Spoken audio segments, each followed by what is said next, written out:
Hi Aquarius, this is Carrie at Wooing Nature. Welcome to your January reading for 2021. I am so pleased to be able to be a part of this reading with you and to share whatever knowledge the Spirit has for you for 2021. I don't need to say what 2020 has been like. It's been similar for everyone, and hopefully, the lessons that you received during 2020 were indelible or made a difference or gave you access to the doorways that you needed open, or if there were doors that needed to be closed. I hope that those have closed and closed for good so that other doors can open for you, Aquarius. And um, I think the point of reflection we've had lots of time to reflect in 2020. So 2021, if the Spirit permits, will be a time to move forward, to stretch forward. So I've decided that we're going to do the I-Ching. I am going to be reading from the I-Ching, Klaus Holitzka's I-Ching cards. I also do I-Ching yarrow sticks, and I also read from the coins. So if you would like to use the coin method or the yarrow method to get your own personal I-Ching reading, we can arrange for that. But for the sake of time, we're going to lean on Klaus Holitzka. In this method, we pull two cards. One represents the main focus for you, Aquarius, and then the second card represents the changing lines. And I'm going to do that again because I don't know which one was which. All right, so we're looking at Aquarius 2021. We're looking for an overall theme, an overall working knowledge that's going to carry Aquarius through the year. Something for Aquarius to focus on and remember. Admonitions, warnings, guidance, advice. Looking for the second one for the changing mind, please. There we go. All right, so your card is 21. For those of you who are numerologically inclined, you will know what 21 is. All right, so the card is related to struggling. So let's see what's going on, Aquarius. It says you are severely hindered by an outside obstacle or as a result of a destructive person. Don't believe that problems will merely disappear of their own accord. Instead, try to find out who or what is causing this disruption. So, as you're coming into the new year, the first order of business is to start to discern where these energies, these disruptive energies are coming from, okay? As soon as it's found, you have to alleviate it uncompromisingly and resolutely before lasting damage occurs. Give justice a helping hand on the road to success and don't be unwilling to point out somebody's limitations. Misunderstandings and confusion pose a threat to the present situation. So that means clear up your misunderstandings, watch out for your Mercury retrogrades, and make sure you're saying what you mean. Clear guidelines must therefore be drawn. That's your line in the sand. That's your boundaries. And reasonable arrangements need to be made. Only then can the way be fundamentally cleared of difficulty. So it looks like there's some energies that you're going to have to deal with or manage in the year coming up, and that is needs your priority. It needs it needs to be prioritized for you. I'm seeing that the boundaries have to be set, and you're also going to have to do some compromising as far as what arrangements need to be made. Make sure that if you are in conflict, and for whatever reason, I'm feeling like some of this may have to deal with children or custody. So if it has to do with arrangements that have to be made for custodial reasons, please make sure that you and your partner are agreeable, or that you have that both of you have reasonably accommodated each other, and of course you have made sure that the primary decisions that are being made are for the good of the child and the wellness of the child, the overall wellness of the child. Put yourself under the microscope. Inhibitions and fears are obstacles which you yourself must overcome in order to make progress. So little difficulties coming into the new year, but these are probably not new to you, Aquarius. I'm sure you're probably aware of this for those of you for whom this is resonating. You need to meet out the destructive source, and don't exclude yourself in looking, because sometimes we can be our own worst enemy in a situation. Um, and that doesn't mean that you're necessarily being stubborn, or that you're doing something that is trying to be what's the word I'm looking for, that you're trying to, create a problem for somebody else. Sometimes that can be done subjectively. I think that's the word that I'm looking for. Like sometimes by over accommodating, this is what I mean. Sometimes when you over accommodate other people, you're really causing damage and causing confusion. So that's why it's important for you to be clear about your intentions when it comes to dealing with this destructive energy, or where this comes from, where the disruptive energy comes from. When you figure out where it's coming from, annihilate it. When you have to make concessions, think about being fair. It brings up justice in this. You don't want to have any confusion around this, and you want to be reasonable. And so it's going to be very important, Aquarius, that you truly understand your motivations, and that you truly understand what it is that your actions may cause, or that your actions are being interpreted as. Because intention is one thing and perception is another. So whatever it is that you're intending, make sure that that is the perception as well. And you may not always be able to do anything about that, especially if somebody else is destructive and being destructive in their nature. Then they're going to find a problem with everything. They're going to see the problem in everything that you do. So be clear about what you're doing. If you're the person who's causing the drama, then stop. If the other person is causing the drama, then draw your lines, set your boundaries, and be reasonable, and everything will be fine. All right, so we've got 1 is a changing line, 2 is a changing line, 3 is a changing line, and 6. 1, 2, 3, and 6. So I will be reading 1, 2, 3, and 6 in that order.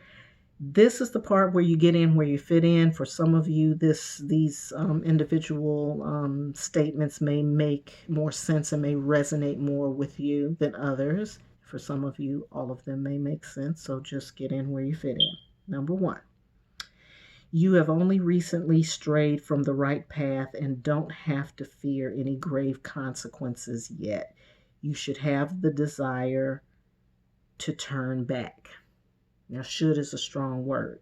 If you have the strong desire to turn back, the question is, why do you have a strong desire to turn back? So if you feel like you've gotten off your path, you don't have to worry about it. It's just to know that when you feel like you want to go backwards, it's because you may have regrets, or you may, feel guilt, or you may not be quite clear of why things have turned out the way that they did. And you want to get clear about that. Number 2, if you are not to be told, then you will have to live with the consequences. If the penalty appears to be too harsh, it is nevertheless fair. So it's saying that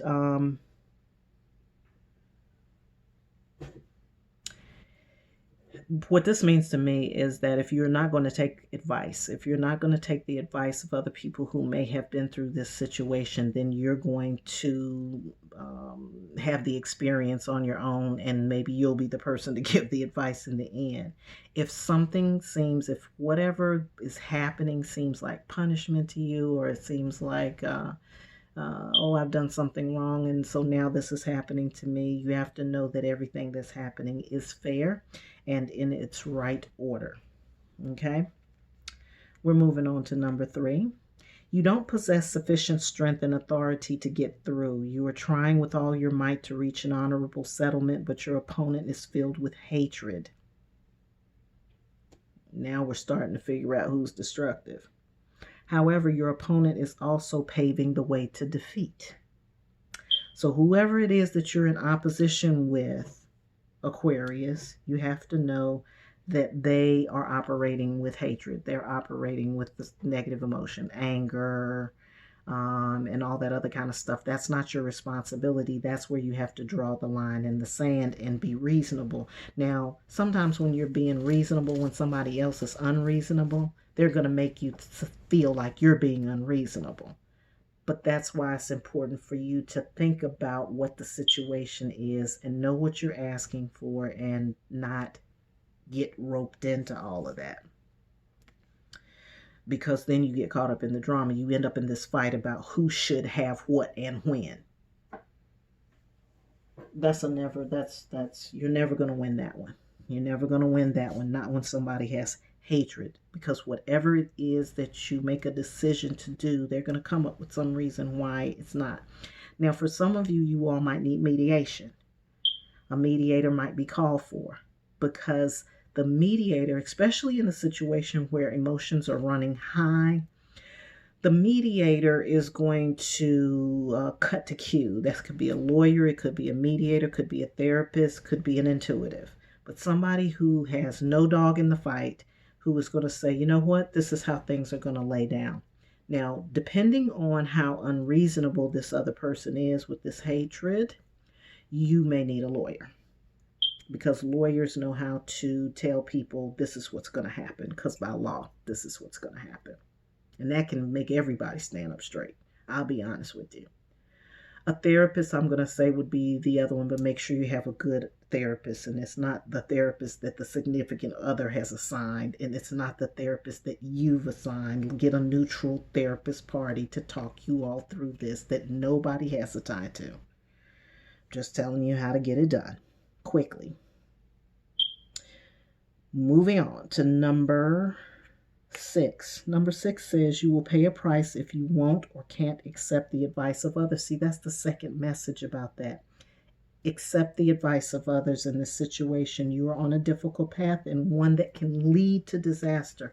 So what that means is don't rely on your own senses for this, Aquarius. Do not do it.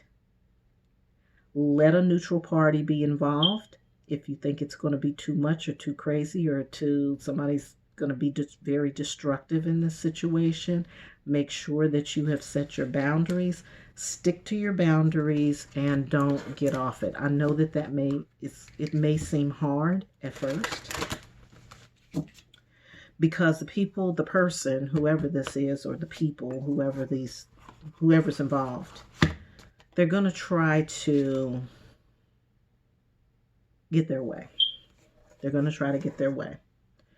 And the rule is everybody gets something that they desire, and everybody's going to have to make a small sacrifice as well. And you're going to make some, and they're going to make some. And you're going to have some things that you like, and they're going to have some things that they like. And that's the way it's going to get done. And if you don't feel strong enough, Aquarius, to lay down that law and stick to it, then get somebody else to help you with it. And that's why they keep telling you to get the advice. Don't try to do this on your own. All right. So I'm going to walk you through the year, and let's just see how things are going to go. In January, I've got the 9 of Wands here. I feel like you're starting off strong, and maybe you're starting off strong because you know what you've got to face and what you've got to deal with. There are a number of things that you are going to have to put behind you. There's prioritization that's going to have to happen for you. But do know that you have the strength to do it. There's some lessons that you're going to be learning around that. There's some things that you're going to learn about yourself. There is a greater responsibility that's going to be called on, that you're going to be called on for. And that responsibility is really going to be to yourself. First and foremost. And so you can expect a little of that assessment in January. Then in February, we've got the Queen of Swords here. This could be the significant other person that we're talking about that comes into the picture, or it could just be the energy of discernment. Yes, because the Queen of Swords represents a discerning spirit. She has the intuition of the feminine, along with the that truth sword that comes right through with the swords. So that's discernment. Remember, we said to be able to analyze who is causing the destruction and how the destruction is being created, and so that you can understand it. So February, you're going to get some clarity around that. And then in March, you're going to be feeling the power and the strength. There's fire behind you. The fire of the spirit is behind you. I see the fire in January and again in March. February is really that time for you to get clear about what you're looking at. And then as you move into March, you're going to be moving forward with your plans. These plans are going to require some strength on your part. It's going to require you to have some leadership as well. You're going to be leading yourself through this. I'm seeing self-discipline here. Again, leadership. I'm seeing using that discernment. That ability to discern to also help lead you in the situation. So the first part of the year, you're coming out very strong. You're really understanding what you've got to deal with. And I feel like this reading is actually a part of that. Now that you know what you're dealing with. Sometimes when we get a message from Spirit and it's not what we want to hear, like the first thing you want to hear going into January is not that you're going to be struggling. But sometimes it's good to know what's happening and get the truth about what's happening, so that you can battle it, so that you're not coming in denial, or that you're not trying to fight with the wrong tools, or you're not trying to fight with the wrong tools or the wrong weapons. Okay. So going into April, you're feeling a little bound up in April. This is when you feel like, oh, my hands are tied. I can't do anything right now. This person or the situation continues to vex me. But I'm also seeing that right after that, in the month of May, is when you begin to free yourself. So just when you're starting to feel like there is no end to this, or that you feel like, well, maybe I should just go back. Remember, we talked about in the other cards, in the I-Ching cards, like when you feel like you want to look backwards, this may be the time. Right around April is when you may start to feel like, oh, just forget it. I'm just going to turn back. I don't know what else to do, because you don't want to have that feeling. But don't do that, because right after that is when you are going to free yourself. And then as you come into June is when things are going to start to connect for you. You're going to start to reconnect with some different people. You're going to start to feel like yourself again. And you're not going to feel like you're just out here spinning your wheels for no apparent reason. So that's good to know. Very good to know. All right, so that's the first part of your year. And then we're going to come in starting in July and then going all the way up until December. So in July, the strong sun, moon, this is when the energy of the sun starts to enliven us and bring us back. All right, so in June into July, starting in June, you're going to start to see the fruits of your labor. Things are going to fall more into place. Remember, I said when you're going into June, like June going into July, you're going to feel a little bit more like yourself. You're going to feel like you're not, again, spinning your wheels. And then in July is when you really get evidence of that. This one in June is more the energy. So the energy is going to pick up in June, but then you're also going to see the manifestation happening in July. Moving right on into August. you start to balance yourself a little bit more. So balance is coming. It's not going to happen at the beginning of the year, but it will happen toward the end of the year. And then here we are here at the turning point in August going into September is when you start to draw these lines in the sand, when you start to set your boundaries, when you start to say, okay, this is what you want, and this is what I want, and this is what we both want together. And I think that may be a really good approach for you. For those of you who are dealing with that custody issue, or for those of you who are trying to negotiate with a difficult person, the best thing to do is do a Venn diagram. Do a circle with what you want, do a circle for what they want, and then the things that you both want together, focus on those things alone. Now, that may trip them all up, and then they'd be like, oh, I can't argue. It's no arguing because you're actually getting something that you want. Not everything, but some things. And any grown person is going to understand that. So as you get into September, October is the time of releasing and letting go. You've had a year. You have had to withstand some things. You have seen some progress. Things start to lift and loosen up in the summer. You're starting to come back into a place of balance when you get to the end of the summer, and then into the fall is when you're going to be really laying down some things. Laying down the law of how you're going to live and how you're going to move forward and how you all are going to cooperate through this thing. That's going to happen in the fall. So if you were thinking it was going to happen earlier in the year, no, because the first part of the year is going to be just probably you fighting with somebody and trying to balance again, get to a place of balance for yourself. And I think it's also important that this balance happen for you first before you start having that conversation, because then you'll know that you're not being unreasonable and you'll be clear that you're not being unreasonable. So right after that, September and October, you're letting go, you're releasing, you're letting go of some of the stress that may have been on you. October moving into November. Just a moment. I'm gonna, oh, let me not tear my whole situation. So October going into November, I see some positive things happening for you kind of out of nowhere. This energy and this energy are kind of the same for me. It's like things are falling into your lap. You're starting to manifest some things. And then there's manifestation here, but it's not necessarily material. It's more or less just a feeling of having what you want, of having something positive for yourself. So as you get to the end of the year, that's when you're going to start to see those changes take place. You're going to really see it then. It's not that it won't be happening, Aquarius. It's that you're not yet seeing it because you're so involved in whatever else is happening.